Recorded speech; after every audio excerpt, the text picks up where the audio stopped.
Voilà, bon, on y va. Nous allons, Joël et moi, donc on aurait pu intituler cette présentation à la rencontre effectivement de l'archéologie et de la musique. On va vous parler, Joël et moi, donc d'un instrument de musique qui a été utilisé il y a plus de 2000 ans par les Gaulois et qui est quasiment tombé dans l'oubli. Jusqu'en 2004, date d'une découverte exceptionnelle que j'ai eu la chance de faire lors de la fouille archéologique d'un sanctuaire gaulois et gallo-romain à Tintignac, sur la commune de Naves, en Corrèze. C'est donc l'histoire de cette fameuse trompette de guerre dénommée Carnyx que je m'apprête à vous présenter brièvement, en commençant par les témoignages anciens la concernant et quelques fragments archéologiques découverts depuis le XVIIIe siècle en Europe occidentale.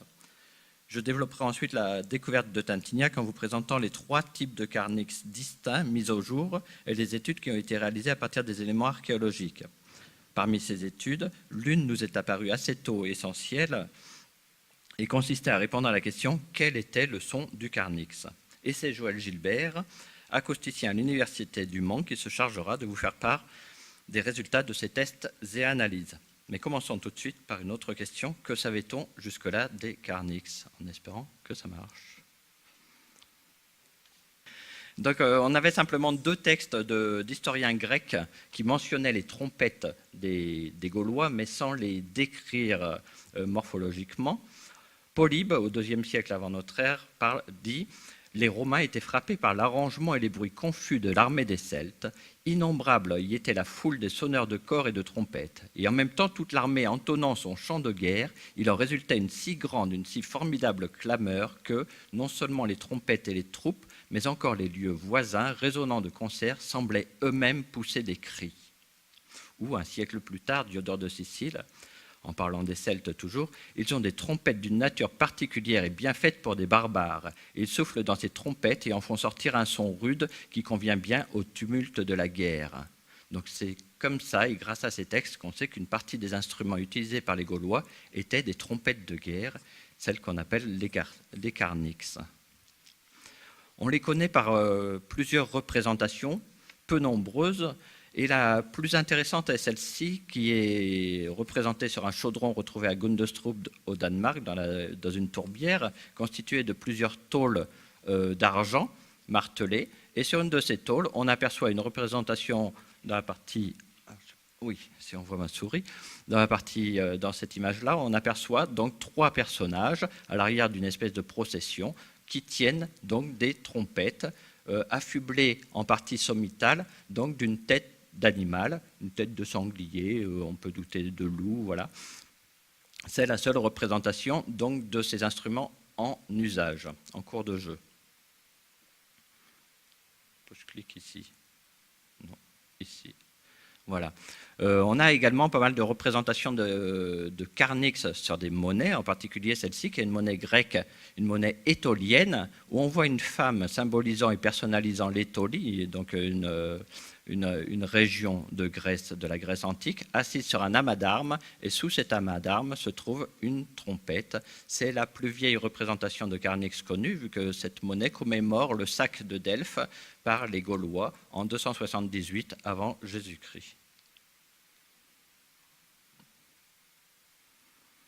On a d'autres monnaies qui représentent le Carnyx. Parmi les monnaies gauloises, on a celle-ci qui est assez intéressante en haut à gauche, donc, qui représente donc un cheval sur le revers, et derrière ce cheval, une trompette de guerre et un petit personnage, on ne le voit pas bien sur cette monnaie-là, on le voit mieux sur d'autres, qui tient de sa main le bas de la trompette ici. Sinon, je ne vais pas toutes les détailler, mais on a des monnaies de la région de Poitou-Charentes ici avec une de ces trompettes, ou encore un cavalier ici sur cette monnaie de l'île de Bretagne, donc la Grande-Bretagne actuelle, avec un cavalier qui tient dans sa main donc très haut un Carnyx, ou encore une monnaie de Dumnorix, chef gaulois des Édouins, qui tient un Carnyx ici. Je ne vais pas toutes les faire, ou encore ce cavalier sur la monnaie du centre-ouest de la Gaule, où on voit qu'il transporte 2 Carnyx sur son cheval. On a également d'autres monnaies qui datent de la période romaine qui représentent ces Carnyx. On va retrouver principalement 2 représentations distinctes sur ces monnaies romaines. La monnaie qui représente le trophée guerrier, c'est-à-dire qu'on avait l'habitude chez les Grecs et les Romains, après une prise de guerre, d'exposer sur un mât tenues verticalement à un poteau, on va dire, les armes prises à l'ennemi. Et parmi ces armes, on retrouve donc les boucliers gaulois, généralement, la cuirasse, le casque, et puis les trompettes de guerre ici, qui sont plus ou moins stylisées ou symbolisées. On retrouve un autre type donc de représentation de Carnix, une femme, souvent qui représente la Gaule vaincue, associée au Carnix pour l'identifier. C'est vraiment le symbole pour les Romains de la nation gauloise. Cet instrument devient le symbole de la nation gauloise vaincue. On a deux grandes périodes de production de ces monnaies avec les Carnix. On est vers 120 avant Jésus-Christ, lors de la conquête du sud de la Gaule, ce qui deviendra la Narbonnaise, donc vers 120 avant Jésus-Christ. Et puis d'autres monnaies de la période césarienne, comme celle-ci. Ici, on retrouve le trophée guerrier avec les barbares vaincus au pied ici. Donc vers 51 avant Jésus-Christ, vous savez, avec la bataille d'Alésia. Et donc la commémoration de ces victoires sur les Gaulois est représentée sur les monnaies et la représentation systématique donc, du Carnix. On va retrouver également ces Carnix jusque plus tard, dans les années 60-70, sur d'autres monnaies. On retrouve le même type de symbole de trophée guerrier affublé de Carnix qu'on aperçoit ici sur un des casques retrouvés, un casque de gladiateur retrouvé à Pompéi. On a également pas mal de représentations sur des monuments triomphaux. Donc ici, l'Arc de Triomphe d'Orange, pour ceux qui connaissent. Donc sur les grands côtés, on a des amas d'armes. Et sur les petits côtés, on retrouve ce symbole du trophée guerrier avec beaucoup de représentations de trompettes de guerre. Hein, vous les apercevez là. On a 37 représentations de Carnix distinctes que j'ai mis en bas de la diapositive. Sur d'autres trophées, sur d'autres arcs comme celui de Glanum par exemple, ou des trophées comme celui de la Turbie dans les Alpes pour ceux qui connaissent. Donc on retrouve ce système de trophée guerrier avec les trompettes en arrière-plan. D'autres blocs qui proviennent là du sud de la Gaule avec des blocs d'Avignon. Ici on aperçoit donc ce bloc-là, c'est le dessin qui est ici, avec ici un pavillon de Carnix. À Arles, ce massif ici avec le Carnix ici. Nîmes, on retrouve un bouclier gaulois avec le Carnix représenté en arrière-plan, ou encore sur ce bloc ici de Narbonne. On va en retrouver jusqu'à Rome de ces blocs, en particulier sur ce sarcophage ici avec le symbolisme de la Gaule vaincue associé à un Carnix ici. Ou encore ici ce bloc qui provient du Vatican où on voit encore le trophée guerrier avec un amas d'armes et les trompettes se trouvent ici et là. Pour finir avec les représentations sur les monuments, on a la colonne Trajane que certains connaissent peut-être parmi vous, donc, sur le socle de laquelle se trouvent donc des représentations d'armes prises aux Gaulois, mais pas seulement aux Gaulois ici, donc on a aussi des armes d'as en particulier, et dans cet amas d'armes, on retrouve donc des trompettes de guerre gauloise ici, donc ces fameux Carnix sur chacune des faces du socle de cette colonne. On va également retrouver ce symbolisme du Carnix sur des statues, la statue d'Auguste par exemple, de Prima Porta, sur lequel, sur un côté de la cuirasse de l'empereur Auguste, se retrouve donc une représentation de la Gaule vaincue avec dans la main un Carnix ici. On va retrouver ça même au début du IIe siècle sur une statue de Trajan avec toujours le symbole du trophée guerrier et les trompettes de guerre en arrière-plan. Les seules représentations, après ces représentations retrouvées donc en archéologie le plus souvent, on a également quelques pièces qui ont été interprétées comme des éléments de Carnix, comme cet élément-là qui est un des seuls pavillons de Carnix reconnus à ce jour, trouvé à Dexford en Écosse. Donc il a été trouvé en 1816, que je ne me trompe pas, c'est ça, en 1816, et il a été très vite interprété comme une trompette de guerre. Or, on n'avait aucun tube, aucune embouchure, donc aujourd'hui, cette interprétation est quelque peu contestée et remise en question. En revanche, celui-ci est beaucoup plus proche de celui qu'on a pu mettre au jour à Tintignac. Donc, un élément, une tôle de bronze martelée qui représente donc un demi-pavillon de Carnix, associé à des espèces de feuilles bizarres et qu'on sait interpréter aujourd'hui, grâce à la découverte de Tintignac, comme des oreilles de ces fameuses trompettes, parce que ce qu'on ignorait jusqu'à maintenant, c'est que non seulement elles étaient très hautes, très grandes, mais qu'en plus, on le verra, elles étaient affublées pour certaines d'oreilles assez gigantesques.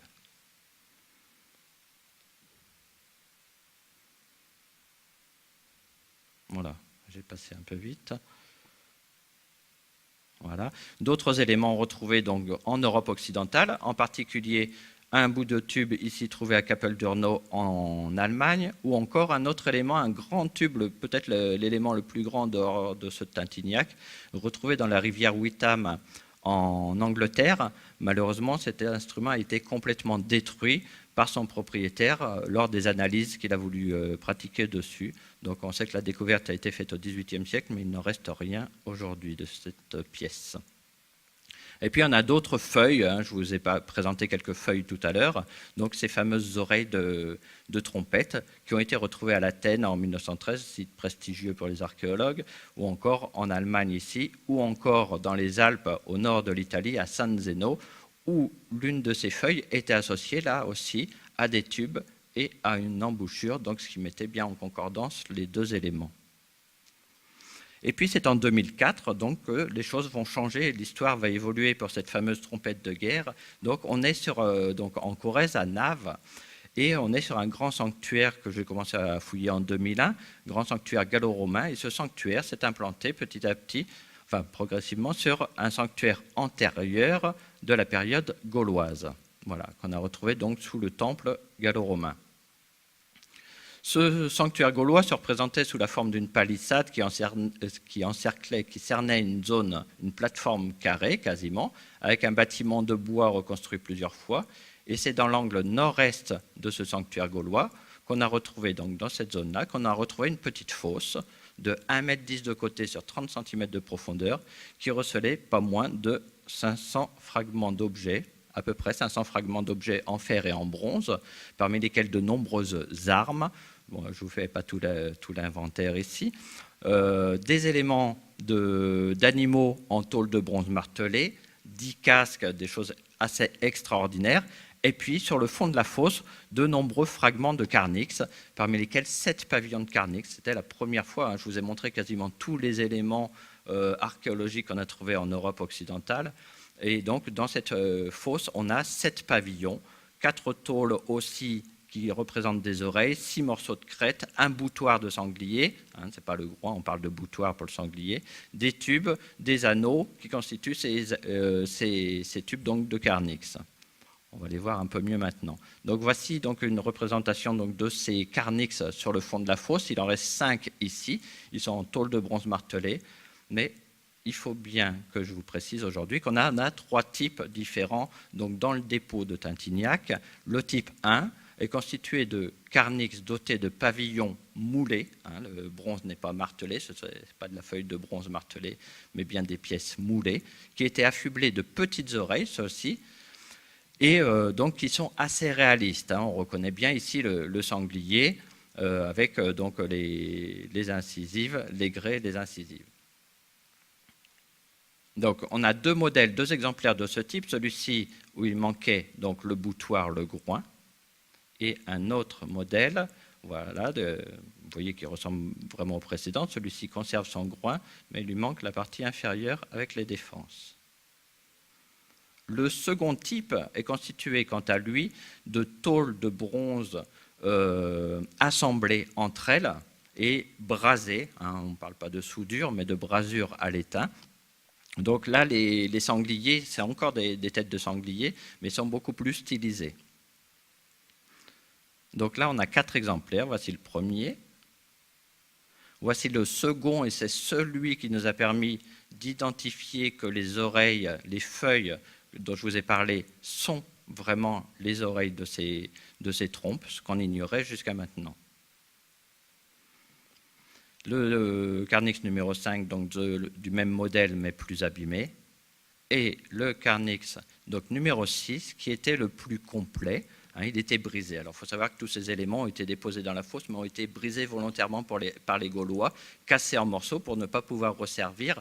Peut-être qu'il fallait les libérer de l'esprit des divinités. On est sur un sanctuaire, il ne faut pas l'oublier. Et donc cet instrument, c'est cet instrument qui nous a permis d'avancer sur la compréhension de ce qu'était le Carnix et de prêter, c'est lui qui s'est prêté à toutes les études, que ce soit les études métallurgiques mais aussi acoustiques, auxquelles s'est prêté Joël Gilbert.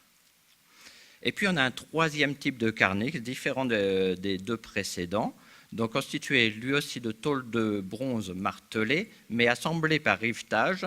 Et ce Carnix-là avait la particularité d'être doté d'une tête de serpent et non pas de sanglier comme les autres. Et celui-là, on n'en a qu'un seul exemplaire. On ne connaît pas sa longueur. Il est voilà l'élément tel qu'on l'a trouvé dans le dépôt. Parmi les autres éléments de Carnix trouvés dans le dépôt, donc on a des oreilles, ces fameuses oreilles, dont certaines pouvaient atteindre 45 cm de longueur. Donc vous imaginez une trompette haute de près de 2 mètres et affublée donc de 2 oreilles de 45 cm, donc une espèce d'envergure d'1 mètre, donc quelque chose de physiquement assez impressionnant. On a également des crêtes de Carnix donc, qui décoraient le sommet et l'arrière donc, du pavillon de ces trompes.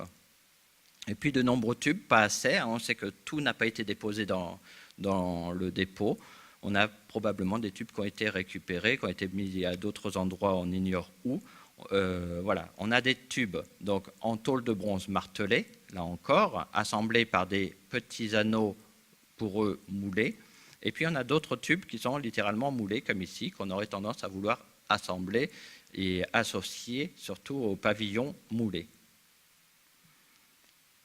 Donc voici ce Carnix le plus complet dont je vous ai parlé tout à l'heure, avec un tube droit ici qui nous a permis de voir, de constater que l'embouchure, la seule embouchure qui était connue et qui a été retrouvée dans le dépôt de Tintignac, était bien droite, contrairement à ce que certains avaient imaginé avec une embouchure courbe. Donc il faut imaginer une position de jeu un peu délicate sur laquelle on reviendra tout à l'heure. Donc une embouchure bien droite. Il faut savoir que cette embouchure-là était la seule embouchure attestée de Carnix lors de sa découverte en 2004. Et donc on a pu préciser que la découverte de San Zeno en Italie était bien composée d'éléments de Carnix, dont une autre embouchure. Donc il y a 2 embouchures connues dans le monde actuellement. Donc ces éléments ont fait l'objet d'études métallurgiques, donc avec des prélèvements qui ont fait l'objet de tests et d'analyses chimiques, voilà, et d'études élaborées et poussées, on va dire, pour comprendre la fabrication. Donc ici, vous voyez, par exemple, je vous ai mis une tôle de bronze martelée. On voit bien les traces de martelage à l'intérieur. Et ils ont été éliminés à l'extérieur. Il faut imaginer donc, que cet instrument était très lisse, très brillant, très rutilant, avec une couleur, bien qu'ici il soit plutôt verdâtre. La couleur d'origine, il faut imaginer quelque chose de doré assez proche de l'instrument qui est sur cette table. Voilà. Donc le polissage a permis d'éliminer ces traces en extérieur de l'instrument. Les observations au microscope permettent de distinguer des tôles, en fait, on s'aperçoit que ces objets-là ont été martelés à plusieurs reprises avec des phases de recuit intermédiaires, où on a d'autres éléments dont la microstructure montre bien qu'on est sur des pièces moulées très différentes de la microstructure des pièces martelées. Donc, au jour d'aujourd'hui, nous savons, grâce à la découverte de Tintignac, que ces instruments faisaient près de 1,80 m à 2 mètres de longueur, qu'ils étaient affublés pour certains d'un pavillon, pour la plupart, on va dire, d'un pavillon en forme de hure de sanglier, dotés d'oreilles démesurées et d'une embouchure droite. Toutes ces observations, tous ces éléments issus du dépôt de Tintignac ont permis de tenter, bien sûr, une reconstitution donc, du Carnix à partir de tôles de laiton dans un premier temps, puis de bronze dans un second temps.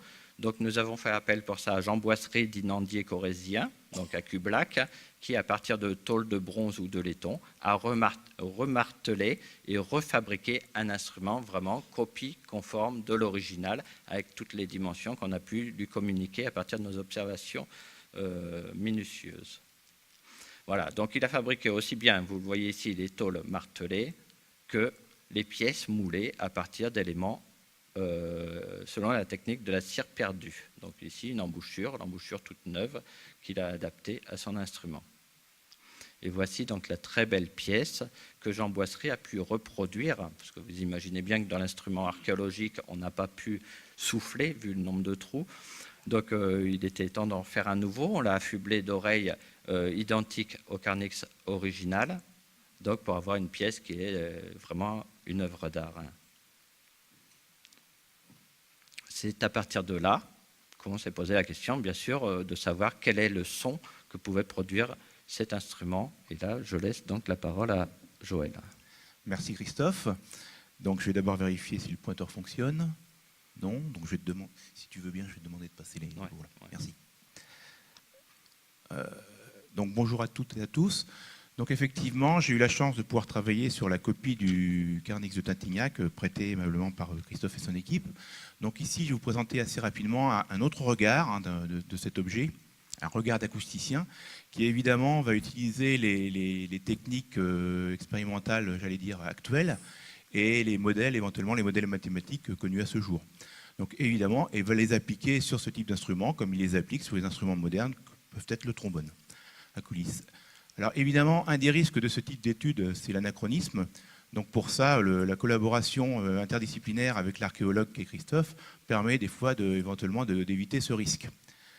Alors peut-être commencer en quelques minutes pour dire quelques mots sur les cuivres modernes. Christophe, si tu veux bien. Un rappel. Donc en fait, les cuivres, la famille des cuivres dont fait partie le Carnix, sont des instruments qui ne sont pas tous métalliques, mais ce qui les caractérise, c'est la manière dont on en joue. Donc la manière dont on en joue, c'est basé sur le principe en physique qu'on appelle de l'effet valve, et que le musicien va appeler la technique du buzz, c'est-à-dire faire vibrer ses lèvres, comme ceci. Et si on refait la même chose dans l'instrument, c'est magique.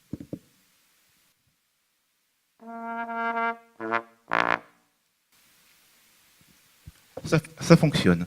Donc ça, c'est le principe de base du fonctionnement de tous les instruments de type cuivre, qu'ils soient modernes ou que ce soit le Carnix. Transparent suivant. Merci. Alors, ce qui est très important, ce qui est essentiel pour les cuivres comme pour tous les autres instruments avant, c'est ce qu'on appelle la perce. Donc la perce, c'est la géométrie intérieure en fait des instruments. Donc il faut imaginer que ces 5 instruments là qui sont 5 cousins germains, c'est-à-dire j'appelle ça les cousins germains parce que ce sont des instruments qui jouent sur la même tessiture. Des instruments de type pour la voix humaine, ça correspondrait à des instruments de type ténor. Donc ces 5 instruments, d'aspect très différents, il est vrai, en fait, ont des géométries intérieures. Si on déroule ces instruments qui sont représentés sur cette figure, en fonction de la position, x égale 0 correspondant à l'entrée de l'instrument, à l'entrée du trombone par exemple, et x égale la longueur finale correspondant à la sortie de l'instrument, à l'extrémité du pavillon. Donc ici est tracé tout simplement le rayon interne, le diamètre interne, comme vous voulez. Ici, ça doit être c'est le rayon interne pour ces 5 instruments, les 5 couleurs correspondant aux 5 instruments qui sont ici. Et donc vous voyez, il y a une grande diversité d'apparence, mais il y a aussi une grande diversité de géométrie interne, une grande diversité de perces entre des instruments qui ont une partie cylindrique très importante, donc le rayon est constant sur une très longue distance, c'est le cas de ce trombone ici, et des instruments qui au contraire sont plutôt très coniques, c'est la courbe en noir qui correspond à cet instrument bizarre qui s'appelle l'ophiklide ici. Donc vous voyez une très grande, je parle d'instruments modernes, d'instruments modernes, donc une très grande diversité visuelle, mais aussi une très grande diversité de formes intérieures, une très grande diversité de perces. Et c'est cette caractéristique, la perce, qui renferme, j'allais dire, 95% des capacités acoustiques de l'instrument en question. Alors cette petite introduction pour passer au Carnix maintenant. Alors le Carnix, en fait, donc là, ici, c'est la copie dont vous a parlé, la première copie en laiton dont vous a parlé Christophe.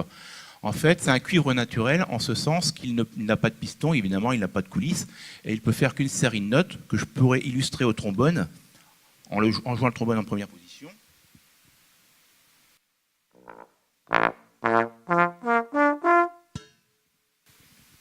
Etc. Donc là, cuivre naturel, donc on peut jouer une série de notes, il n'est pas question de jouer une gamme. Mais ce type d'instrument qu'est le Carnix est capable de reproduire la même chose. Alors la propriété au niveau de la perce, la propriété importante du Carnix, c'est qu'il est conique, principalement conique. Donc pour nous c'est important. Et pour les capacités acoustiques et les possibilités de notes à jouer, c'est jouable, c'est aussi essentiel. Donc comme je le dis, il y a un certain nombre de notes qui sont jouables. Alors les premiers essais qui ont été effectués par un musicien, en fait ça a dû être John Kenny, voilà, donc, qui est un tromboniste virtuose britannique. Nous verrons un petit extrait vidéo plus tard. Il a tout de suite remarqué, en jouant l'instrument, qu'il y avait évidemment une série de notes jouables, comme le trombone en première position, comme tous les cuivres naturels, mais que ces notes n'étaient pas dans une série. Alors je vais réutiliser le mot qui est le mot magique qui est utilisé depuis 2 heures. Hein, cette série de notes ne rentrait pas dans une série harmonique, ce qui est le cas pour le trombone. Donc là, les fréquences de jeu sont organisées dans une série assez éloignée d'une série conventionnelle harmonique. Alors je vais essayer de simuler, en trichant un peu à partir de mon trombone, ce qu'est une série peu harmonique. Ça t'arrive bien.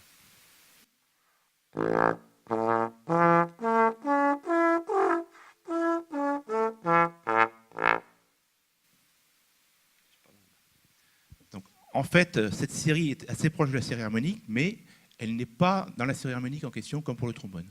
Alors, ce que je peux dire aussi, j'y reviendrai un peu plus tard. Ce que je veux dire aussi, c'est que si on fait un parallèle avec les instruments modernes, je dirais que le cuivre le plus proche du carnix, le cuivre moderne le plus proche du carnix, c'est le saxhorn alto en mi bémol. Alors là, ça ne concerne que les spécialistes. Ce n'est pas forcément le cuivre le plus connu, mais bon, ça se joue encore. Diapo suivante. Alors, c'est là où on entre vraiment dans le vif du sujet, pour 2 ou 3 minutes. C'est que je vous parle de série harmonique, et là, on entre un peu dans l'anachronisme.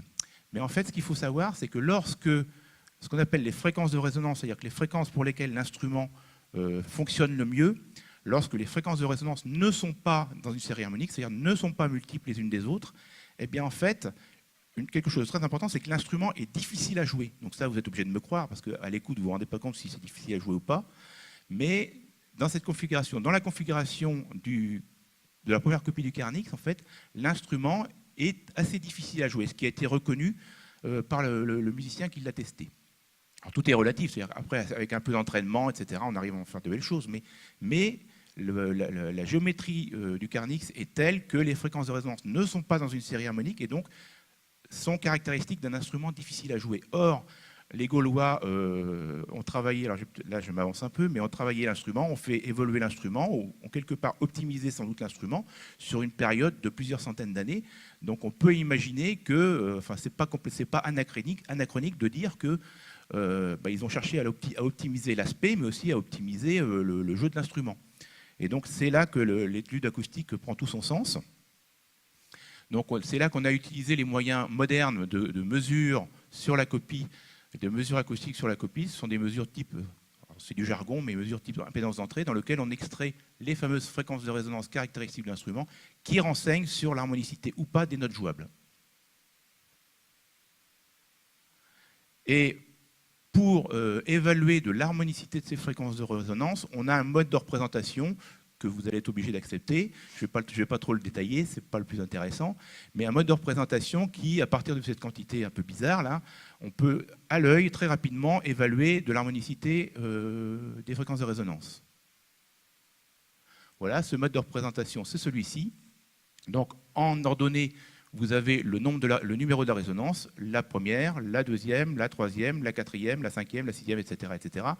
Et l'axe des axis est une longueur équivalente de cône, mais on s'en moque. Ce qui est important, on s'en moque à cet instant. Ce qui est important, c'est de voir si les points rouges qui correspondent au Carnix de Tintignac ici sont assez proches d'une verticale ou pas. Bon, je simplifie à outrance ce discours, mais regardez ça en premier. Pour comparaison, j'ai mis à droite, donc ça à droite c'est l'équivalent pour un saxhorn alto, donc un cuivre moderne, et à gauche, vu que je collabore beaucoup avec les collègues écossais qui ont travaillé sur le Carnix de Dexford, j'avais en magasin les résonances aussi du Carnix de Dexford, enfin de la reconstitution du Carnix de Dexford. Voilà. En tout cas, on revient sur notre Carnix de Tintignac, avec un peu d'expérience sur les cuivres. Quand on voit ça, on se dit, oh là, ça c'est typique d'un cône incomplet. Donc là, c'est typique d'un cône incomplet. Donc l'hypothèse suggérée assez rapidement dans une petite discussion avec Christophe, c'est de se dire, quand je vois ça, je me dis peut-être qu'il manque une certaine longueur, il manque un morceau au Carnix. Alors pour ça, avant d'envoyer Christophe rechercher dans dans ces objets gardés en secret, eh bien, quelque part, dans la Corrèze, en fait, on peut faire par calcul, par simulation, on peut rallonger le carnix ou le raccourcir. Donc c'est ce que j'ai fait ce qu'on a fait numériquement. Donc ici, vous avez la copie du carnix originel. Ici, vous avez un carnix fictivement rallongé de 10 cm, fictivement, c'est-à-dire par calcul. Et ici, un carnix rallongé fictivement de 20 cm. Et donc, alors pourquoi 10 cm? Pourquoi 20 cm? Pourquoi pas? C'est pour la démonstration. Et en fait, autour de 10 cm, on ne va pas chercher le millimètre, hein, autour de 10 cm, on remarque, donc 10 cm ajoutés, on remarque que là, on se rapproche visiblement d'une figure, d'une allure caractéristique d'un cône complet. Et donc, à ce niveau-là de l'étude, donc je me suis retourné vers Christophe pour lui proposer la chose suivante. Je lui ai dit, bah, écoute, voilà, nos petits calculs nous permettent de faire cette hypothèse. Qu'est-ce que tu en penses? Et donc, c'est là qu'il est reparti à la recherche.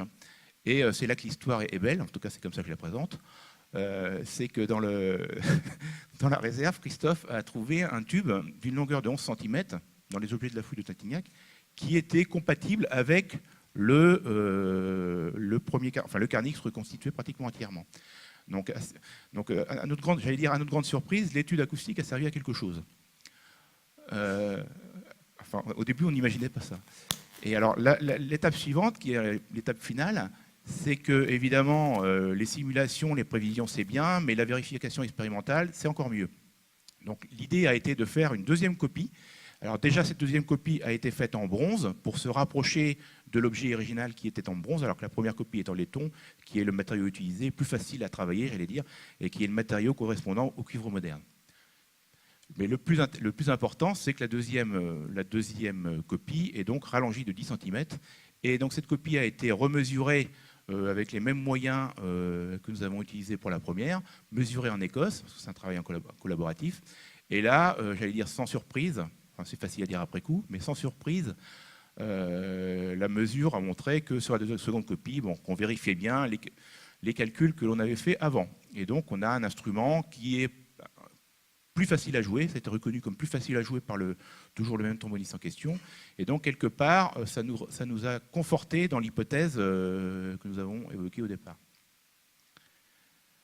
Alors, pour finir, je parle essentiellement de la perce de l'instrument, de sa géométrie, de sa longueur, de sa forme, etc., parce que c'est le plus important du point de vue du fonctionnement de l'instrument. Mais il y a quelque chose de très intriguant qui intrigue pour l'aspect visuel, c'est les fameuses oreilles dont a parlé Christophe plusieurs fois, et qui peuvent intriguer aussi l'acousticien de base, parce que ces oreilles en fait sont très fines, et donc ont une tendance naturelle à vibrer très facilement, surtout que ces oreilles sont branchées sur le tube, et qu'à l'intérieur du carnix, comme à l'intérieur de tous les instruments de petit cuivre, on a des niveaux sonores énormes, beaucoup plus importants que ce que vous entendez dans la salle, et donc une source d'excitation, une source de mise en vibration du matériau très conséquente. Or, ces oreilles donc, sont capables de vibrer parce qu'elles sont fines et parce que le niveau d'excitation est très important. Alors, en pratique, sur l'aspect fonctionnement de l'instrument et sur l'aspect de ce qu'on entend, ça n'a pratiquement aucun effet. Sauf qu'il y a quand même un effet assez amusant, enfin, qui nous a beaucoup intéressés, c'est ce que j'ai noté ici, la réverbération mécanique. En gros, je vous explique avant de vous faire écouter, quelques sons. Lorsque vous jouez de l'instrument, donc vous entendez le son de l'instrument comme le son du trombone, et lorsque l'instrumentiste arrête de souffler, le son s'arrête, mais si l'oreille vibre significativement, on peut entendre un transistor d'extinction mécanique qui va déborder le transistor d'extinction acoustique. Donc on va pouvoir entendre un effet, qui est un effet assez subtil. Je ne suis pas convaincu que ce soit un effet spectaculaire et utile sur les champs de bataille, mais en tout cas c'est un effet amusant pour ce qui nous concerne. Oui, voilà. Et donc là, avant de lancer les trois sons, donc ici, on a commencé, enfin les collègues écossais ont fait 3 petits enregistrements. Un premier enregistrement qui est ce qu'on appelle la réponse impulsionnelle du système mécanique. Donc on fait une impulsion mécanique. comme ceci, sur une des oreilles du carnix. Et donc, je crois qu'il va falloir que tu sortes. Évidemment, ça fonctionnait tout à l'heure. Alors, je propose de continuer l'explication, puis ensuite on va sortir du PowerPoint, parce que sinon on ne va pas y arriver. Voilà, donc pour finir, donc on a prévu 3 petits extraits de Carnix joué. Alors, le premier extrait est un court extrait pris à partir d'un documentaire qui est passé sur Arte, diffusé sur Arte en juin 2013. Le deuxième extrait est aussi un court extrait où vous pourrez entendre John Kenny, donc le tromboniste virtuose britannique dont je vous ai parlé jusqu'à maintenant, plusieurs fois jusqu'à maintenant, et qui en fait là essaye l'instrument, j'allais dire, en sortie d'atelier. Donc c'est la découverte de l'instrument, et depuis lors, il l'utilise en concert, ainsi que d'autres instruments anciens de cette période. Et le troisième extrait, il nous a semblé intéressant, parce que c'est un extrait où donc, Julie Touzeau utilise la technique du didgeridoo. Et donc, pourquoi pas utiliser la technique du didgeridoo sur le Carnix. Après, savoir comment était utilisé le Carnix à l'époque, c'est un grand débat qui m'échappe totalement. On pourrait interroger Christophe sur le sujet. Mais en tout cas, à partir du moment où c'est un cuivre comme les autres, j'allais dire, du point de vue de son fonctionnement, on peut l'utiliser avec toutes les techniques possibles et imaginables. Et donc ces 3 extraits, vous montrez. Donc le premier extrait, ça va être une technique, j'allais dire classique. Si ça marche. C'est bon.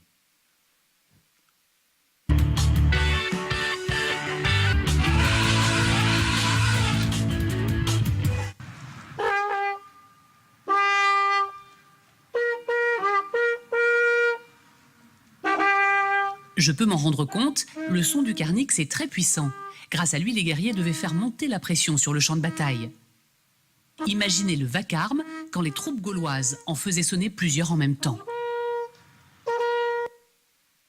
Donc ça, c'était le premier extrait. Le deuxième extrait, donc, c'est la découverte de l'instrument par John Kenny. Voilà.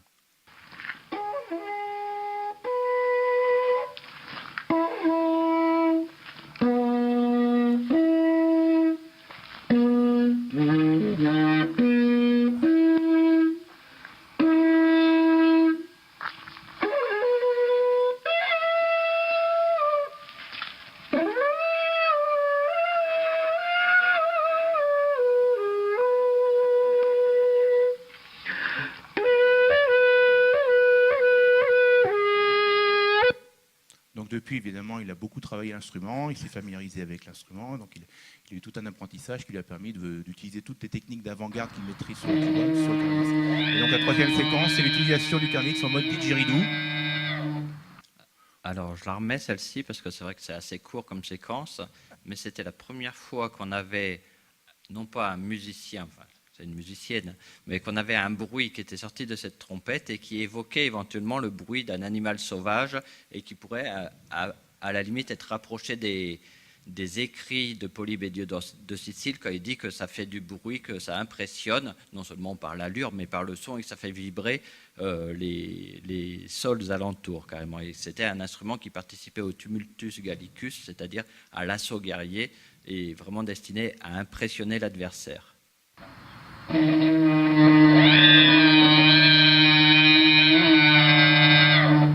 vous entendez donc ce double son, on a le son de la trompe, mais également en arrière-plan, on a ce bruit un petit peu d'animal qui couine, hein, comme tu dirais toi. Merci Christophe, donc là on arrive à la fin de notre exposé. Donc désolé pour les petits soucis techniques. Pour les petits ratés techniques. Et donc voilà. Nous sommes à vos dispositions pour quelques questions, mais ça dépend du temps qui nous reste, j'en ai absolument aucune idée. Oui, moi non plus, non.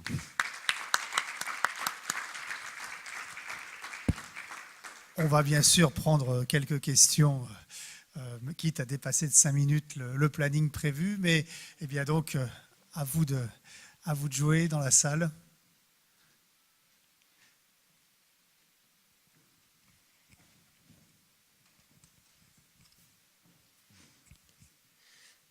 Oui, donc je voulais savoir dans quelle mesure on est certain que pour s'en servir, il soufflait à la verticale.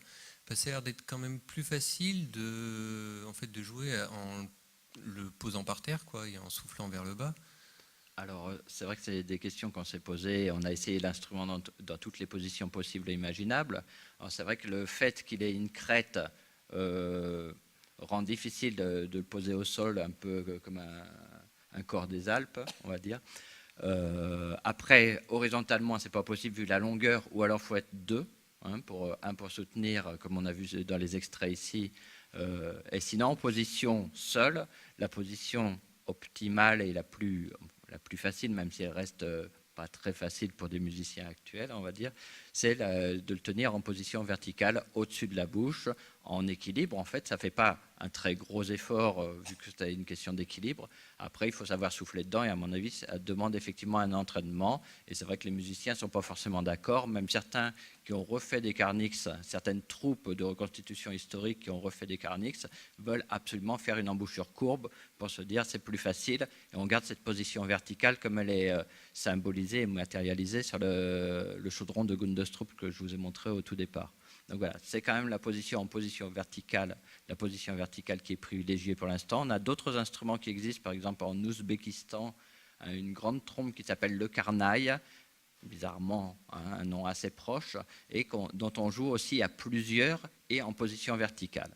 Donc c'est vrai que c'est un entraînement, mais il faut imaginer que plutôt que des musiciens chétifs comme les musiciens actuels, plutôt des guerriers gaulois, et un guerrier en particulier, ou des guerriers qui étaient habitués à entraîner dès le plus jeune âge, à accompagner les armées et à jouer du carnix, et à donner vraisemblablement l'ordre au cours de l'assaut guerrier, certains ordres, certaines consignes, comme n'importe quelle corne, n'importe quelle trompe, n'importe quelle trompette de guerre, on va dire, lors des combats en tout temps, quoi. Voilà. Très bien, une autre question ?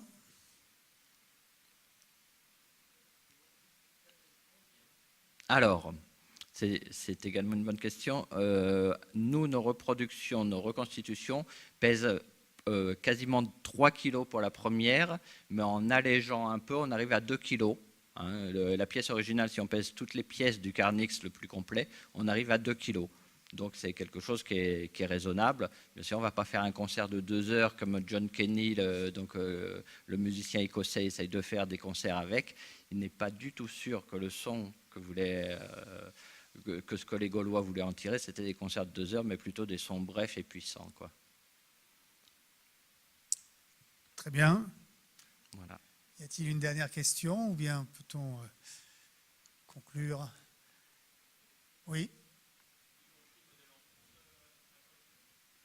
Oui, surtout le modèle en bronze, parce qu'en fait, ils ont affiné la tôle. Il faut savoir que les tôles font 6/10 de millimètre d'épaisseur en moyenne, et qu'en fait, ça fait quelque chose qui est très très léger à l'arrivée, quoi, malgré l'importance des oreilles et tout ça. Et pour la petite histoire, 6/10 de millimètre, c'est aussi l'ordre de grandeur de l'épaisseur des coulisses de cuivre moderne.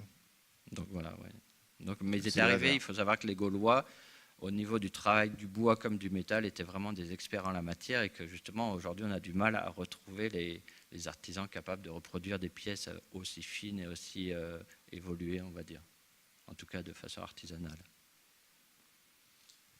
Eh bien, merci en tout cas pour ce voyage dans le temps, mais aussi à travers différentes disciplines scientifiques qui nous ont permis de découvrir tous les aspects de cet instrument encore un peu mystérieux, mais tout à fait attrayant. Merci beaucoup. Merci. Merci.